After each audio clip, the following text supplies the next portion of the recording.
पैसा पैसा क्या चीज है पैसा। गुड मॉर्निंग बच्चों। आज आप ये सोच रहे होंगे कि मैं ये पैसे लेके कहाँ घूम रहा हूँ।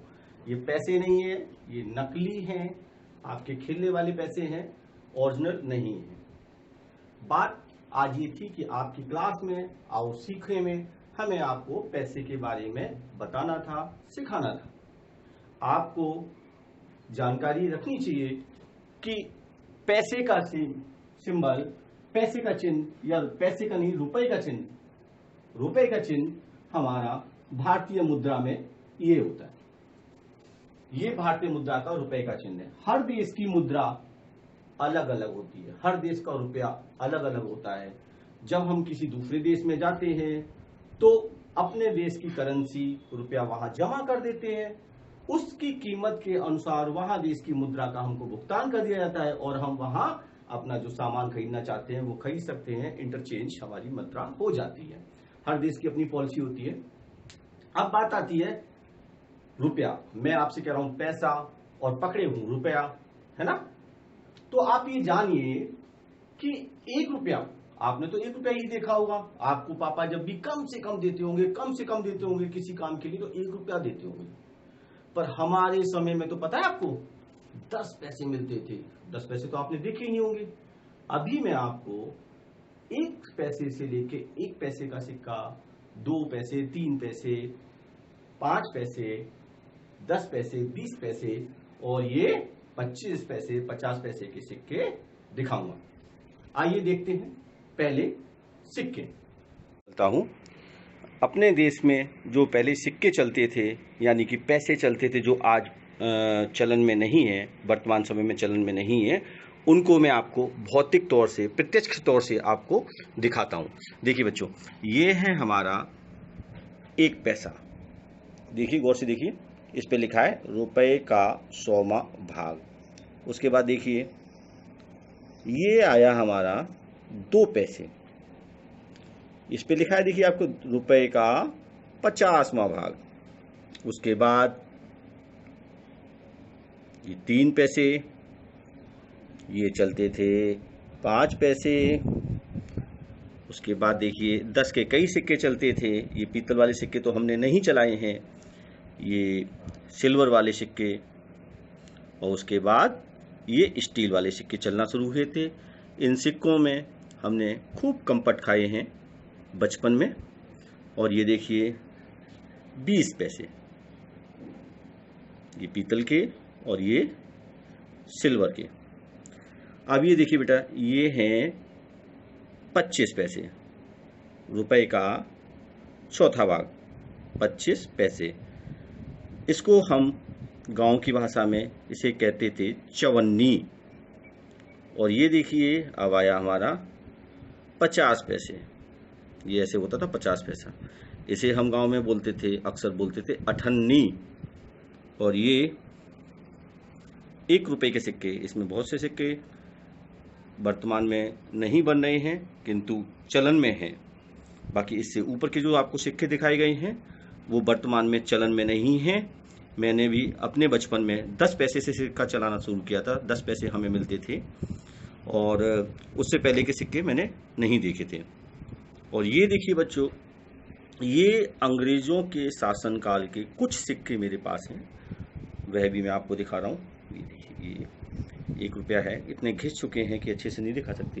ये अंग्रेजों के शासनकाल के ये 2 पैसे हैं। ये देखिए,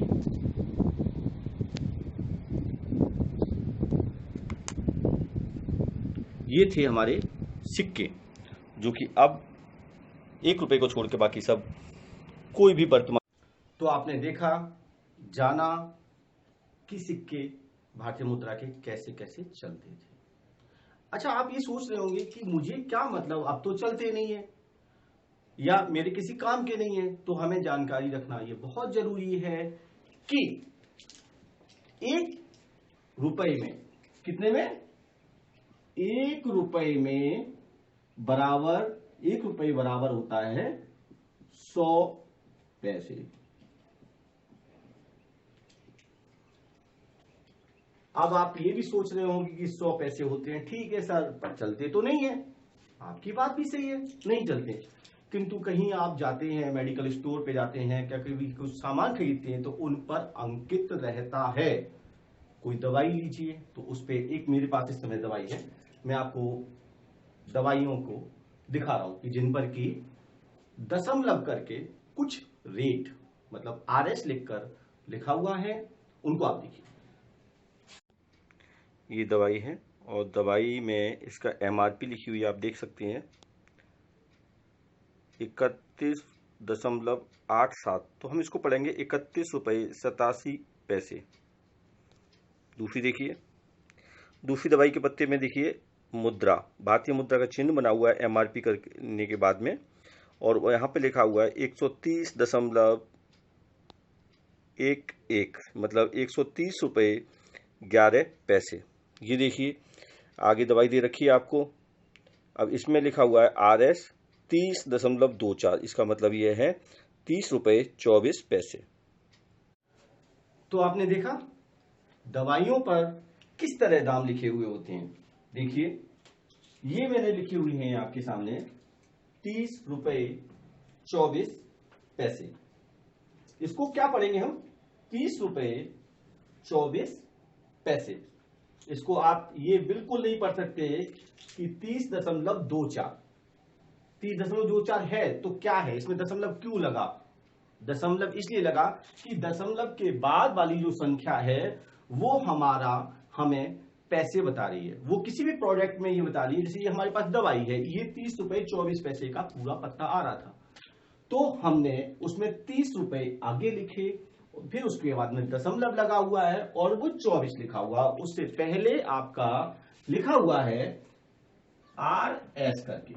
तो इसका मतलब इस दवाई की कीमत है 30 रुपये 24 पैसे। पर जब आप परचेजिंग करने जाते हैं, जब आप खरीदने जाते हैं, तो वो आपसे 31 रुपए ले लेता है, लेता होगा, या 30 भी ले लेता है। तो जो पैसा जो यहां पर है, अगर कई दवाइयां आ गई आपके पास में, आपने 3-4 दवाइयां ली हैं, तो यहां पे मान लीजिए 24 रुपए की कोई आई है, 24 रुपए 26 पैसे की कोई दवाई आई, फिर 25 रुपए 40 पैसे की कोई दवाई है। इस तरह जोड़कर इनको हमें पैसे में पैसा जुड़ेगा, और जब वो पैसा आपका 100 हो जाएगा तो उसकी एक दही बन के और कैरी होके यहां पर वो रुपए में शामिल हो जाता है, और उसी हिसाब से आपको उसका पेमेंट करना पड़ता है। ऐसा नहीं है कि पैसे की कीमत नहीं है, पैसे से ही रुपया बना होता है। उसी तरीके से, जिस तरीके से कि ठीक उसी तरीके से जैसे पैसे से रुपए बनता है, ठीक वैसे ही जैसे आप ये देखिए, आपके पास अगर ये पुराना नकली नोट है 1000 रुपए, तो आप कहीं दुकान पे जाते हैं और आप 1000 रुपए लेके जाते हैं, तो आपको ये मालूम होना चाहिए कि हमने जो सामग्री ली है कितने रुपए की आई है, तो उसमें से कितने रुपए वापस होंगे। तो अगर 1000 रुपए में से आपसे कोई खुला ही लेने आ जाए कि भाई साहब इसके खुले पैसे दे दीजिए, आपके पास में 100 के नोट हैं, तो आप कितने देंगे, ठीक आपको देने होंगे 10 100 के नोट देने होंगे। यदि आपके पास 2000 का नोट था, इस समय इसमें नहीं है मेरे पास में, चलिए 500 का नोट था, 500 के नोट में यदि आपको चेंज करके देने पड़े तो 50 के कितने नोट देंगे, बिल्कुल आपको 50 के 10 नोट उसको देने होंगे। इसी तरह से हमारा जो पैसा है, कभी आपसे ये भी पूछा जा सकता है कि 2 रुपए में कितने पैसे होते हैं। 1 रुपए का आपको पता है, 1 रुपए में होते हैं 100 पैसे, तो 2 रुपए में 200 पैसे, 3 रुपए में 300 पैसे। इसी तरीके से हम उनको गुणा करते जाएंगे या जोड़ते जाएंगे। सबसे अहम बात ये हमें ध्यान रखनी है कि जब भी हम जोड़ते हैं तो ये पैसा और रुपया लिखने का तरीका हमारा यही रहेगा कि जब भी लिखना होगा, मान लीजिए आपको कोई चीज है 126 रुपए 47 पैसे, उसका आपसे हो सकता है कि 126 रुपए ले लिए जाएं, या फिर आपसे ले लिए जाएंगे 127 रुपए ले लिए जाएं, पर उसको जब आप अपने रजिस्टर पे या कहीं अंकित करते हैं, ऑडिट वगैरह के काम में आता है, तब हमको 126 रुपए और जो भी है 47 पैसे ही लिखने होंगे।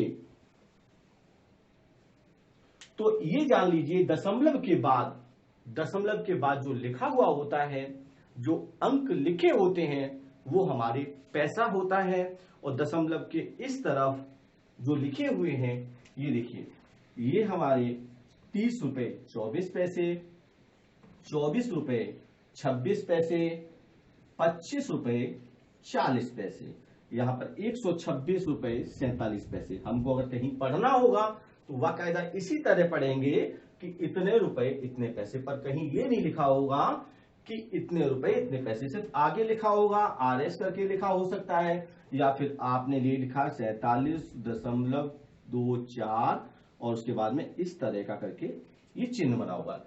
ये जो चिन्ह है आपका, ये आपकी भारतीय मुद्रा का चिन्ह है। आपके हर नोट में ये चिन्ह आपको मिल जाएगा।